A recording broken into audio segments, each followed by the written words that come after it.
Hi ಎಲ್ರಿಗೂ ನಮಸ್ಕಾರ. Welcome back to Jyothi Kannada vlogs. Friends, ನಾನಿವತ್ತು ಮಾರ್ನಿಂಗಿಂದ ವ್ಲಾಗ್ ಸ್ಟಾರ್ಟ್ ಮಾಡ್ತಾ ಇದ್ದೀನಿ. ಸೊ ಅದಕ್ಕಿಂತ ಮುಂಚೆ ನಾನು ವ್ಲಾಗ್ ಸ್ಟಾರ್ಟ್ ಮಾಡೋದಕ್ಕಿಂತ ಮುಂಚೆ ನನ್ನ ವ್ಲಾಗು ಯಾರು ಹೊಸಬ್ರು ನೋಡ್ತಾ ಇದ್ದೀರಾ, ಸಬ್ಸ್ಕ್ರೈಬ್ ಆಗದೆ ನೋಡ್ತಾ ಇರೋರು ಪ್ಲೀಸ್ ಸಬ್ಸ್ಕ್ರೈಬ್ ಮಾಡ್ಕೊಂಡು ನೋಡಿ.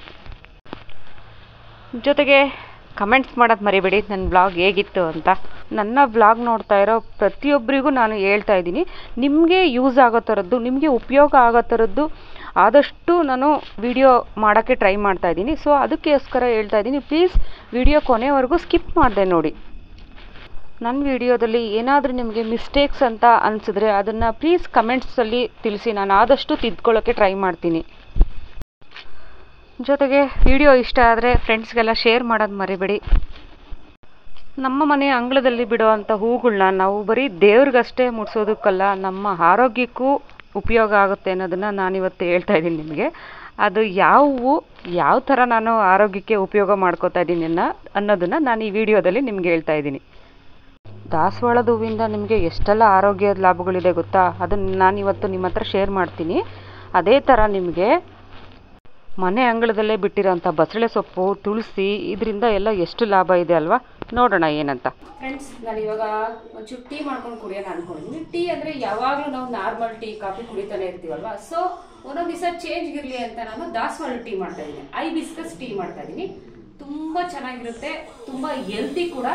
ಸೊ ಹೇಗೆ ಮಾಡೋದಂತ ನೋಡೋಣ. ಅದಕ್ಕೂ ಮುಂಚೆ ಅದರಿಂದ ಏನೇನು ಉಪಯೋಗ ಅನ್ನೋದನ್ನ ನನಗೆ ಗೊತ್ತಿರೋದನ್ನ ನಿಮ್ಗೆ ಹೇಳ್ತೀನಿ.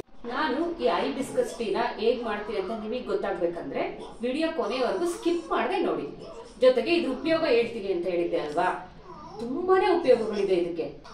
ಮೊದಲ ಉಪಯೋಗ ಏನಪ್ಪಾ ಅಂತಂದ್ರೆ, ನಮ್ಮ ದೇಹದಲ್ಲಿ ಬ್ಯಾಡ್ ಕೊಲೆಸ್ಟ್ರಾಲ್ ಅಂತ ಏನಿರುತ್ತೆ, ಕೆಟ್ಟ ಕೊಲೆಸ್ಟ್ರಾಲ್ನ ಆಚೆ ಹಾಕೋದಕ್ಕೆ ತುಂಬಾನೇ ಹೆಲ್ಪ್ಫುಲ್ ಇದು. ಜೊತೆಗೆ ಒಳ್ಳೆ ಕೊಲೆಸ್ಟ್ರಾಲ್ ಇಂಪ್ರೂವ್ ಆಗೋದಕ್ಕೂ ಸಹ ತುಂಬಾ ಹೆಲ್ಪ್ ಮಾಡುತ್ತೆ ಇದು, ಈ ಟೀ ಕುಡಿಯೋದ್ರಿಂದ, ದಾಸವಾಳದ ಟೀ ಕುಡಿಯೋದ್ರಿಂದ. ಜೊತೆಗೆ ಇನ್ನೊಂದು ಏನಪ್ಪಾ ತುಂಬಾ ನಮಗೆ ಉಪಯೋಗ ಆಗೋದಂದ್ರೆ ವೆಯ್ಟ್ ಲಾಸ್ ಮಾಡ್ಕೊಳ್ಳೋಕೆ ಸಿಕ್ಕಾಪಟ್ಟೆ ಯೂಸ್ ಆಗುತ್ತೆ. ನಾವು ಡೈಲಿ ಆಗಿಲ್ಲ ಅಂದ್ರೂ ಅಟ್ಲೀಸ್ಟ್ ವಾರಕ್ಕೆ 2-3 ಸತಿನಾದ್ರೂ ಈ ದಾಸವಾಳ ಟೀ ಮಾಡ್ಕೊಳ್ಳೋದ್ರಿಂದ ತೂಕ ಆದಷ್ಟು ಬೇಗ ಕಡಿಮೆ ಆಗುತ್ತೆ. ಜೊತೆಗೆ ಹೈ ಬ್ಲಡ್ ಪ್ರೆಷರ್ ಇರೋ ಅಂತವ್ರಿಗೆ ಬೇಗ ಕಂಟ್ರೋಲಿಗೆ ಬರುತ್ತೆ. ಜೊತೆಗೆ ಈ ಹೈಬಿಸ್ಕಸ್ ಟೀ ಕುಡಿಯೋದ್ರಿಂದ ಬ್ಯಾಕ್ಟೀರಿಯಾ ವಿರುದ್ಧ ಹೋರಾಡೋ ಶಕ್ತಿ, ನಮ್ಮಲ್ಲಿ ಇಮ್ಯುನಿಟಿ ಪವರ್ ಜಾಸ್ತಿ ಆಗುತ್ತೆ, ಬ್ಯಾಕ್ಟೀರಿಯಲ್ ಇನ್ಫೆಕ್ಷನ್ ಆದಷ್ಟು ಕಡಿಮೆ ಆಗುತ್ತೆ. ಇನ್ನೊಂದು ಹೆಲ್ಪ್ ಏನಪ್ಪಾ ಅಂದ್ರೆ, ನೀವು ತಿಳ್ಕೊಳ್ಳೇಬೇಕು ಇದನ್ನ. ನಮ್ಗೆ ಲಿವರ್ ಎಷ್ಟು ಮುಖ್ಯ ಅನ್ನೋದು ಎಲ್ಲರಿಗೂ ಗೊತ್ತಿರೋದೆ. ಆ ಲಿವರ್ ಚೆನ್ನಾಗಿರ್ಬೇಕು ಅಂತಂದ್ರೆ ನಾವು ಈ ಹೈಬಿಸ್ಕಸ್ ಟೀ ಕುಡಿಬೇಕು. ಫ್ರೆಂಡ್ಸ್, ನಮ್ಮ ಮನೇಲಿ ಗಿಡ ನಾವು ಹಾಕೊಂಡಿಲ್ಲ, ನಮ್ಮ ಹತ್ರ ಆ ಕಲರ್ ಇಲ್ಲ ಅಂತಂದ್ರೆ ನಮ್ಗೆ ಆನ್ಲೈನ್ ಅಲ್ಲಿ, ಅಂಗಡಿಗಳಲ್ಲಿ ಎಲ್ಲಾ ಕಡೆನೂ ಸಿಗುತ್ತೆ. ನಮ್ಗೆ ಒಣಗಿರೋದು, ಡ್ರೈ ಆಗಿರೋದು ಪರವಾಗಿಲ್ಲ, ನಾವು ಕುದಿಸ್ಬಿಟ್ಟು ಕುಡಿಬಹುದು, ಆರಾಮಾಗಿರುತ್ತೆ.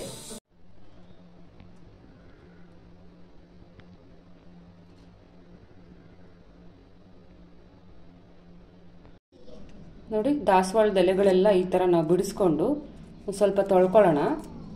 ತುಂಬ ಏನು ಧೂಳಿರಲ್ಲ, ಆದರೂ ನಮ್ಮ ಸಮಾಧಾನಕ್ಕೆ ಒಂದ್ಸತಿ ನೀರಿಗೆ ಹಾಕಿ ತೆಗೆದು ಬಿಡೋದು ಬೆಸ್ಟ್. ನೋಡಿ, ಈ ಥರ ಎಲ್ಲ ಸ್ವಲ್ಪ ತೊಳ್ಕೊಂಬಿಡೋಣ. ಒಂದು 3 ದಾಸವಾಳದ ಎಲೆ ಹಾಕ್ಕೊತಾ ಇದ್ದೀನಿ ನಾನು. ಬಿಡಿಸ್ಬಿಟ್ಟು ಈ ಥರ ಒಂದು 3 ದಾಸವಾಳನ ತೊಳ್ಕೊಳ್ಳೋಣ.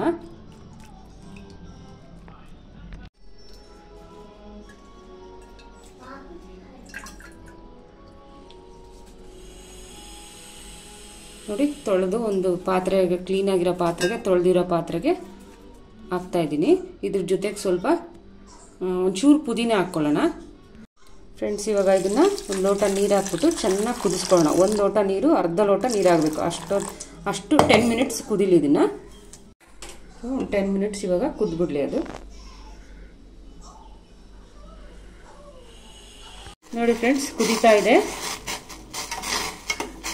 ಇನ್ನೊಂದು 5 ಮಿನಿಟ್ಸ್ ಕುದಿಲಿ.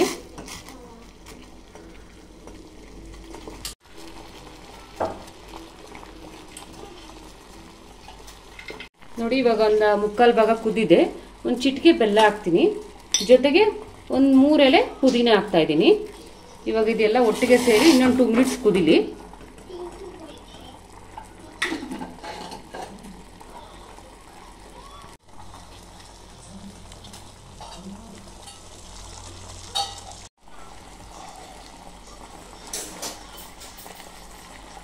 ಸೊ ಫೈನಲಿ ಕುದ್ದಿದೆ. ಇವಾಗ ಸೋಸ್ಕೊಂಡ್ಬಿಡೋಣ.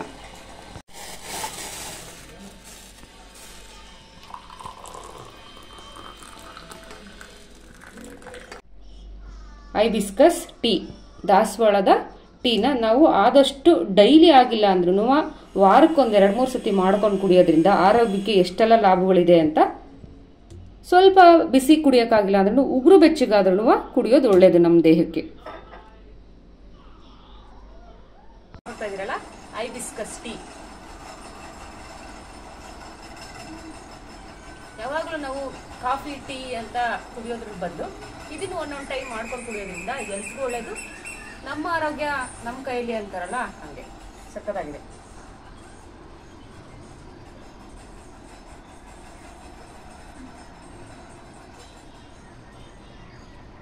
ಸೂಪರ್ ಆಗಿದೆ.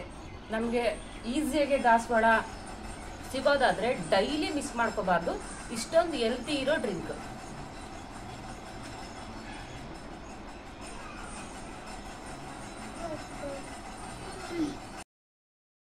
ನನ್ನ ಪುಟಾಣಿಗೆ ಹೋಮ್ವರ್ಕ್ ಕೊಟ್ಬಿಟ್ಟಿದ್ದಾರಪ್ಪ. First time homework ನರ್ಸರಿದು.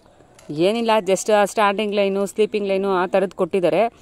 ಮಕ್ಕಳಲ್ವಾ, ಅದನ್ನು ಬರೆಯೋಕ್ಕೂ ಆಟ ಆಡ್ಕೊಂಡು ಬರಿತಾ ಇದ್ದಾನೆ. ಅವ್ರ ಅಕ್ಕ ಹತ್ರ ಒಂದು ಸತಿ ಬರೆದ್ರೆ 1 ಬಿಸ್ಕೆಟು ಅಂತ ಕಂಡೀಷನ್ ಮೇಲೆ ಬರಿತಾ ಇದ್ದಾನೆ.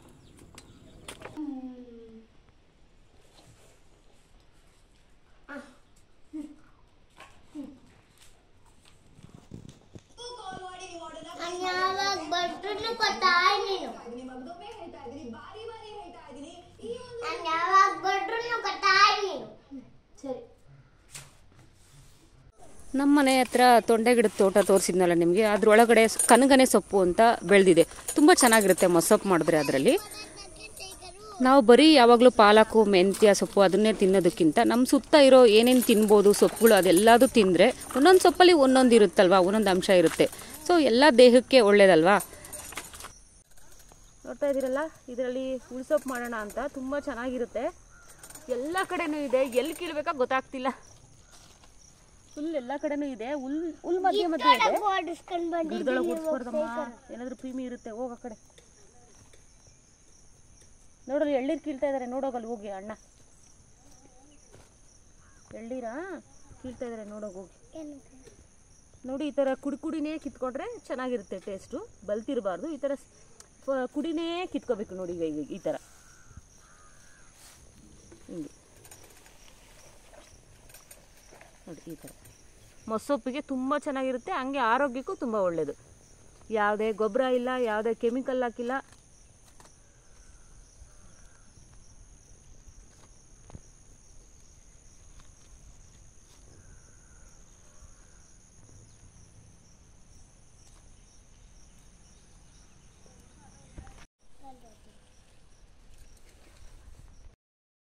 ನಮ್ಮ ಮನೆ ಇಂಡಿಪೆಂಡೆಂಟ್ ಆಗಿರೋದ್ರಿಂದ ಅಕ್ಕಪಕ್ಕ ಎಲ್ಲ ತುಂಬ ಜಾಗ ಇದೆ. ಜೊತೆಗೆ ನೋಡಿ, ಈ ಥರ ಸೀಬೆ ಗಿಡ, ದ್ರಾಕ್ಷಿ ತೋಟ, ತೊಂಡೆ ಗಿಡದ ತೋಟ ಎಲ್ಲ ತುಂಬ ಜಾಸ್ತಿ ಇದೆ.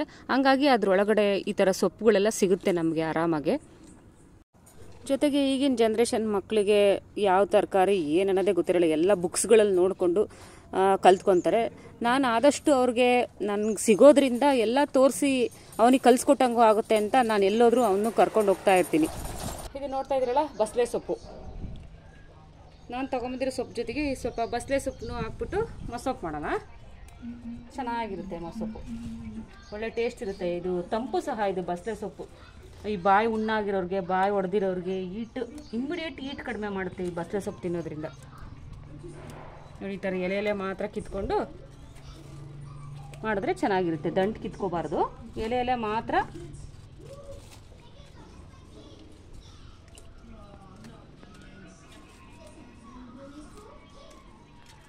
ಇದಕ್ಕೇನು ನಾವು ಜಾಸ್ತಿ ನೀರು ಹಾಕೋದೇ ಬೇಕಾಗಿಲ್ಲ. ನೀರಿಲ್ಲ ಅಂದ್ರೂ ಆಟೋಮೆಟಿಕ್ ಎಲ್ಲೋ ಒಂದು ಕಡೆ ಹಾಕಿದ್ರೆ ಬೆಳೀತಾ ಇರುತ್ತೆ.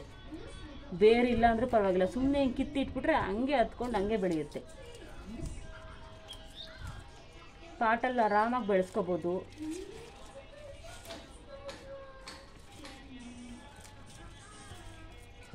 ಒಂದು ಮನೆಗೆ ಒಂದು ಪಾಟಲ್ಲಿ ಹಾಕ್ಕೊಂಡ್ರೆ ಸಾಕಾಗುತ್ತೆ ಆರಾಮಾಗಿ. ನೋಡಿ, ಇಷ್ಟು ದೊಡ್ಡ ದೊಡ್ಡ ಎಲೆ ಎಲ್ಲ ಬೇಡ. ನಾನು ಆದಷ್ಟು ನೋಡಿ ಈ ಸೈಜ್ದು ಕಿತ್ಕೊಂಡಿದ್ದೀನಿ, ಚಿಕ್ಕದು ಚೆನ್ನಾಗಿರುತ್ತೆ. ತುಂಬ ದೊಡ್ಡ ಎಲೆನೂ ಬೇಡ. ಈ ದಂಟು ಕಿತ್ಕೊಂಡಿಲ್ಲ ನೋಡಿ, ಬರೀ ಎಲೆ ಮಾತ್ರ ಕಿತ್ಕೊಂಡಿದ್ದೀನಿ. ಇವಾಗ ಇನ್ನೊಂದು ಸಲ ತೊಳೆದ್ಬಿಟ್ಟು ಸಾರು ಮಾಡೋಣ. ಮೊಸಪ್ಪು ಮಾಡೋಕ್ಕೆ ಒಂದು ಅರ್ಧ ಕಪ್ಪು ತೊಗರಿಬೇಳೆ ಹಾಕ್ತಾಯಿದ್ದೀನಿ. ಜೊತೆಗೆ ಒಂದು 1/4 ಕಪ್ಪು ಮೈಸೂರು ಬೇಳೆ ಹಾಕ್ತಾಯಿದ್ದೀನಿ. ಮೈಸೂರು ಬೇಳೆ ಹಾಕೋದ್ರಿಂದ ಸ್ವಲ್ಪ ಟೇಸ್ಟ್ ಚೆನ್ನಾಗಿರುತ್ತೆ. ನಾನೊಂದು 2 ಸತಿ ನೀರು ಚೇಂಜ್ ಮಾಡಿ ತೊಳಿತಾ ಇದ್ದೀನಿ. ನಾನು ಯಾವಾಗಲೂ 2-3 ಸತಿ ತೊಳೆದ್ರೇ ಇದು ನನಗೆ ಸಮಾಧಾನ ಆಗೋದು. ಬೇಳೆಗಳಾಗಿರ್ಬೋದು, ಸೊಪ್ಪಾಗಿರ್ಬೋದು. ಈ ಬೇಳೆ ಎಲ್ಲ ಒಂದು 1/2 ಅವರ್ ನೆನೆಸೋಣ. ನಮಗೆ ಟೈಮ್ ಇದ್ದರೆ 1/2 ಅವರ್ ನೆನೆಸ್ಬಿಟ್ಟು ಮಿಕ್ಕಿದ್ದು ಎಲ್ಲ ಕಟ್ ಮಾಡಿ ಹಾಕೋಣ. ಟೈಮ್ ಇಲ್ಲ ಅಂದರೆ ಒಂದು ವಿಷಲ್ ಜಾಸ್ತಿ ಕೂಗಿಸ್ಕೊಂಡ್ರೆ ಆಗೋಗುತ್ತೆ. ನಾನು ಇವಾಗ ಒಂದು 1/2 ಅವರ್ ನೆನೆಸೋಕೆ ಇಡ್ತಾಯಿದ್ದೀನಿ. ಆಚೆ ನಾನು ಸೊಪ್ಪು ಕಿತ್ಕೊಂಬಂದನಲ್ಲ ಅಲ್ಲಿ ತೊಂಡೆ ಗಿಡದಲ್ಲಿ, ಇದನ್ನು ಒಂದು 2-3 ಸತಿ ನೀಟಾಗಿ ತೊಳೆದಿದ್ದೀನಿ. ಸ್ವಲ್ಪ ಕಟ್ ಮಾಡ್ಕೊಳ್ಳೋಣ. ಇವಾಗ ತುಂಬ ಚಿಕ್ಕದಾಗಿ ಬೇಡ, ನಾರ್ಮಲಾಗಿ ಕಟ್ ಮಾಡ್ಕೊಳ್ಳೋಣ.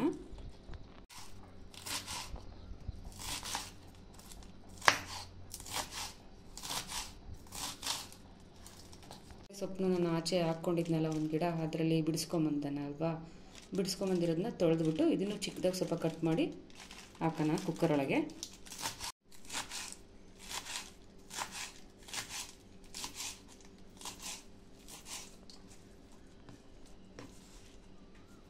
ನೋಡ್ತಾ ಇದ್ದೀರಲ್ಲ, ನಾನು ತೊಗರಿಬೇಳೆ ಮತ್ತು ಮೈಸೂರು ಬೇಳೆನ ಒಂದು 1/2 ಅವರ್ ನೆನೆಸಿದ್ದೀನಿ. ಯಾಕಂದರೆ ಸೊಪ್ಪು ಸಾಫ್ಟ್ ಇರುತ್ತಲ್ವ, ಸೊಪ್ಪು ಜಾಸ್ತಿ ಬೆಂದ್ಬಿಡುತ್ತೆ, ಬೇಳೆ ಇನ್ನೂ ಬೆಂದಿರಲ್ಲ. ಅದಕ್ಕೋಸ್ಕರ ಸ್ವಲ್ಪ ಹೊತ್ತು ನೆನೆಸ್ಬಿಟ್ಟು ಹಾಕಿದ್ರೆ ಚೆನ್ನಾಗಿ ಬೇಯುತ್ತೆ. ಇವಾಗ ನೋಡಿ ತೊಳೆದು ಕಟ್ ಮಾಡಿರೋ ಅಂಥ ಕನಗನೆ ಸೊಪ್ಪು ಅಂತಾರೆ ಇದನ್ನು. ಹೊಲದಲ್ಲಿ ಎಲ್ಲ ಬಿಟ್ಟಿರುತ್ತೆ, ಎಲ್ಲ ಕಡೆನೂ ಬಿಡುತ್ತೆ ಸಾಮಾನ್ಯವಾಗಿ. ಇದೆಲ್ಲ ಯಾವುದೇ ಔಷಧಿ ಕೆಮಿಕಲ್ ಹಾಕಿಲ್ಲದೆ ಬೆಳೆದಿರೋ, ಆಟೋಮೆಟಿಕ್ ಅದೇ ಬೆಳೆದಿರೋ ಅಂಥ ಸೊಪ್ಪು. ಜೊತೆಗೆ ಬಸಳೆ ಸೊಪ್ಪು ಅಂತಾರಲ್ಲ, ನಾನೇ ಮನೆ ಹತ್ರ ಮನೆ ಮುಂದೆ ಹಾಕ್ಕೊಂಡಿರೋದು ಅದು. ಇದು 2 ಮಿಕ್ಸ್ ಹಾಕ್ತಾ ಇದ್ದೀನಿ ನಾನು ಸೊಪ್ಪಿಗೆ. ಒಂದನ್ನೇ ಹಾಕೋದಕ್ಕಿಂತ 2 ಮಿಕ್ಸ್ ಹಾಕಿದ್ರೆ ಚೆನ್ನಾಗಿರುತ್ತೆ. ಕನಗನೆ ಸೊಪ್ಪು ಇಲ್ಲ ಅಂದ್ರೂ ಮೆಂತ್ಯ ಸೊಪ್ಪಾದ್ರೂ ಹಾಕ್ಬೋದು ನಾವು. ನೋಡಿ, ಜೊತೆಗೆ ನಾನು ಒಂದು ದೊಡ್ಡ ಈರುಳ್ಳಿ ಕಟ್ ಮಾಡಿ ಇಟ್ಕೊಂಡಿದ್ದೀನಿ. ಜೊತೆಗೆ ಹಸಿಮೆಣ್ಸಿನ್ಕಾಯಿ ಒಂದು 5-6 ಹಾಕ್ಕೊಂಡಿದ್ದೀನಿ.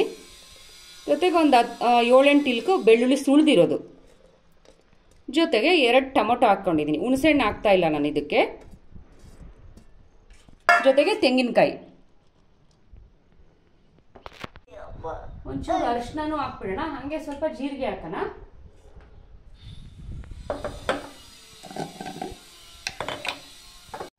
ನೋಡಿ, ಒಂದು ಚಿಕ್ಕದೊಂದು 1/2 ಸ್ಪೂನು ಜೀರಿಗೆ ಹಾಕ್ತಾ ಇದ್ದೀನಿ. ಜೊತೆಗೆ ಒಂದು 1/2 ಸ್ಪೂನು ಅರಿಶಿನ. ಖಾರ ಇರಲ್ಲಮ್ಮ. ಜೊತೆಗೆ ನೋಡಿ, ಮನೆಗೆ ಮಾಡಿರೋ ಅಂಥ ಸಾಂಬಾರು ಪೌಡ್ರ್ ಹಾಕ್ತಾ ಇದ್ದೀನಿ. ಒಂದು ಚಿಕ್ಕ ಸ್ಪೂನಲ್ಲಿ 2 ಸ್ಪೂನ್ ಹಾಕಿದ್ದೀನಿ. ಜೀರಿಗೆ 1 ಸ್ಪೂನ್ ಆದರೆ ಮೆಂತ್ಯ 1/2 ಸ್ಪೂನು ಆ ಥರ ನಾನು ಹುರಿದ್ಬಿಟ್ಟು ಪೌಡ್ರ್ ಮಾಡಿ ಇಟ್ಕೊತೀನಿ. ಹುಣಸೆಹಣ್ಣಿನ ಚಿತ್ರಾನ್ನಕ್ಕೆ, ಜೊತೆಗೆ ಈ ಥರ ಮೊಸೊಪ್ಪಿಗೆಲ್ಲ ಹಾಕಿದ್ರೆ ಒಳ್ಳೆ ಟೇಸ್ಟ್ ಕೊಡುತ್ತೆ ಅದು. ನಾನು ಇವಾಗ ಇದಕ್ಕೆ 1 ಸ್ಪೂನ್ ಹಾಕ್ತಾ ಇದ್ದೀನಿ. ಜೀರಿಗೆ ಮೆಂತ್ಯ ಹುರಿದ್ಬಿಟ್ಟು ಪೌಡ್ರ್ ಮಾಡಿ ಹಾಕಿರೋದನ್ನು. ಜೊತೆಗೆ ನಮಗೆ ಸಾಂಬಾರು ಎಷ್ಟು ಮಾಡ್ಕೊತೀವಿ ನೋಡಿಕೊಂಡು ಅಷ್ಟು ಉಪ್ಪು ಹಾಕ್ಕೋಬೇಕು. ನಾನು 1.5 ಸ್ಪೂನ್ ಹಾಕ್ಕೊತಾ ಇದ್ದೀನಿ ದೊಡ್ಡ ಸ್ಪೂನಲ್ಲಿ. ಜೊತೆಗೆ ಎಲ್ಲ ಹಾಕಿದ್ದಾಯ್ತಲ್ಲ, ಇವಾಗ ನೀರು ಹಾಕ್ಕೊಂಡ್ಬಿಟ್ಟು ಕೂಗಕ್ಕೆ ಇಟ್ಬಿಡೋಣ.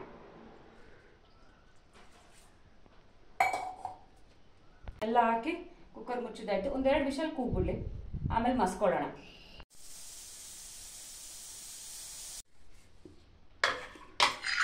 ಮಸೊಪ್ಪು ಸಾರು ಕೂಗ್ತಲ್ಲ ಆಗಿದೆ. ಇವಾಗ ಅದೆಲ್ಲ ಸ್ವಲ್ಪ ತಿಳಿ ತೆಗೆದು ಬಿಡೋಣ. ತಿಳಿ ತೆಗೆದ್ರೆ ನಮಗೆ ಮಸ್ಯಕ್ಕೆ ನೀಟಾಗಿ ಸಿಗುತ್ತೆ. ಸ್ವಲ್ಪ ಗಟ್ಟಿ ಆಗಿಬಿಡುತ್ತಲ್ವಾ, ಮಸ್ಯಕ್ಕೆ ಆರಾಮಾಗಿ ಸಿಗುತ್ತೆ ನಮಗೆ. ಸ್ವಲ್ಪ ತಿಳಿ ತೆಗೆದು ಬಿಡೋಣ. ಆಮೇಲೆ ಅದು ಮಸ್ತ್ ಆದಮೇಲೆ ನಾವು ಅದರೊಳಗಡೆ ಹಾಕ್ಕೊಳ್ಳೋಣ.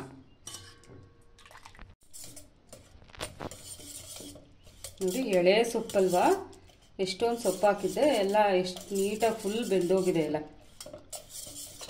ಎಲ್ಲ ಆಯ್ತಲ್ಲ, ಅದು ತೆಗೆದಿಟ್ಕೊಂಡಿದ್ನಲ್ಲ ಸೊಪ್ಪೆಸರು, ಅದನ್ನು ಮಿಕ್ಸ್ ಮಾಡ್ಕೊಳ್ಳೋಣ. ನನ್ನ ಪುಟಾಣಿ ಸ್ವಲ್ಪ ಈ ತಿಳಿ ಇಷ್ಟಪಡ್ತಾನೆ, ಹಾಗಾಗಿ ಅವ್ನಿಗೆ ಸ್ವಲ್ಪ ತಿಳಿ ಇರಿಸ್ಬಿಡ್ತೀನಿ. ಇದು ಸ್ವಲ್ಪ ಒಗ್ಗರಣೆ ಕೊಟ್ಕೊಂಡ್ರೆ ಇನ್ನೂ ಸೂಪರಾಗಿರುತ್ತೆ. ಒಗ್ಗರಣೆಗೆ ಏನಿಲ್ಲ, ಜಸ್ಟ್ ಒಂಚೂರು ಸಾಸಿವೆ, ಒಂದು 3 ಬೆಳ್ಳುಳ್ಳಿ, ಜೊತೆಗೆ ಒಂಚೂರು ಕರಿಬೇವು, ಜೊತೆಗೆ ಚಿಕ್ಕದ 2 ಒಣಮೆಣಸಿನ್ಕಾಯಿ ಹಾಕ್ಬಿಡೋಣ.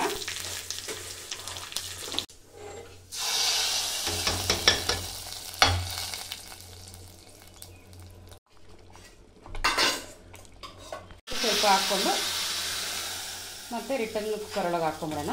ಒಂದೇ ಒಂದು ಆಲ್ರೆಡಿ ಬಿಸಿ ಇರುತ್ತಲ್ವ, ಇನ್ನೊಂದೇ ಒಂದು ಕುದಿ ಕುದ್ರೆ ಸಾಕಾಗುತ್ತೆ. ನೋಡಿ ನಾನು ಇಷ್ಟು ತೆಳ್ಳಗೆ ಮಾಡಿದ್ದೀನಿ. ತೆಳ್ಳಗೆ ಇಷ್ಟು ಬೇಡ ನಮಗೆ ಗಟ್ಟಿಗೆ ಬೇಕು ಅನ್ನೋರು ರೊಟ್ಟಿ ಚಪಾತಿಗೂ ಮಾಡ್ಕೋಬೋದು. ನೀರು ಕಡಿಮೆ ಹಾಕ್ಬಿಟ್ಟು ರೊಟ್ಟಿ ಚಪಾತಿಗೆ ಮಾಡ್ಕೋಬೋದು. ನಾನು ಮುದ್ದೆಗಲ್ವಾ, ಅದಕ್ಕೆ ಸ್ವಲ್ಪ ನಮಗೆ ಸ್ವಲ್ಪ ಈ ಥರ ತಿಳಿನೇ ತೆಳ್ಳಗಿರೋದು ಇಷ್ಟ ನಮ್ಮ ಮನೇಲಿ ಎಲ್ಲರಿಗೂ. ಸೊ ಹಂಗಾಗಿ ನಾನು ಈ ಥರ ತೆಳ್ಳಗೆ ಮಾಡ್ಕೊಂಡಿದ್ದೀನಿ. ಬಸಳೆ ಸೊಪ್ಪು ಮತ್ತು ಕನ್ಗನೆ ಸೊಪ್ಪು ಸಖತ್ ಟೇಸ್ಟಾಗಿರುತ್ತೆ ಫ್ರೆಂಡ್ಸ್.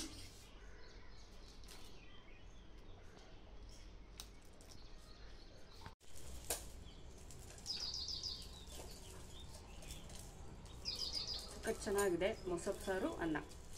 ನಾನು ಚಿಕ್ಕ ವಯಸ್ಸಿಂದ ಎಗ್ ತಿನ್ಸೋದು ರೂಢಿ ಮಾಡಿಬಿಟ್ಟಿದ್ದೀನಿ. ಹಂಗಾಗಿ ಅವನಿಗೆ ಆಚೆ ತಿನ್ನೋದ್ರೆ ಸ್ವಲ್ಪ ಇಷ್ಟ ಅಲ್ವ ಮಕ್ಕಳಿಗೆ. ಎಗ್ ತಿನ್ನಿಸ್ಕೊಂಡು ಅವನು ಆಟ ಆಡ್ತಿದ್ದಾನೆ.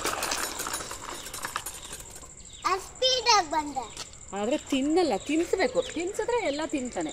ತಿನ್ನೋದು ಅಂದರೆ ಕಷ್ಟ ಇವನಿಗೆ ಅಲ್ಲ. ಸೊ ನನ್ನ ವಿಡಿಯೋ ನಿಮಗೆಲ್ಲ ಇಷ್ಟ ಆಗಿದೆ ಅಂದ್ಕೊತೀನಿ. ನಾನು ಟೀ ಮಾಡಿದ್ನಲ್ಲ, ದಾಸವಾಳದಿಂದ ಟೀ ಮಾಡಿದ್ದು ಸಹ ನಿಮಗೆ ಇಷ್ಟ ಆಗಿರ್ಬೋದು. ಟ್ರೈ ಮಾಡಿ, ಹೇಗಿದೆ ಅಂತ ಕಮೆಂಟ್ಸ್ ಮಾಡಿ. ವೆಯ್ಟ್ ಲಾಸ್ ಮಾಡ್ಕೊಳ್ಳೋರಿಗೆ ತುಂಬ ಯೂಸ್ ಆಗುತ್ತೆ. ಟ್ರೈ ಮಾಡಿ. ನಾನು ಟ್ರೈ ಮಾಡ್ತಾ ಇದ್ದೀನಿ.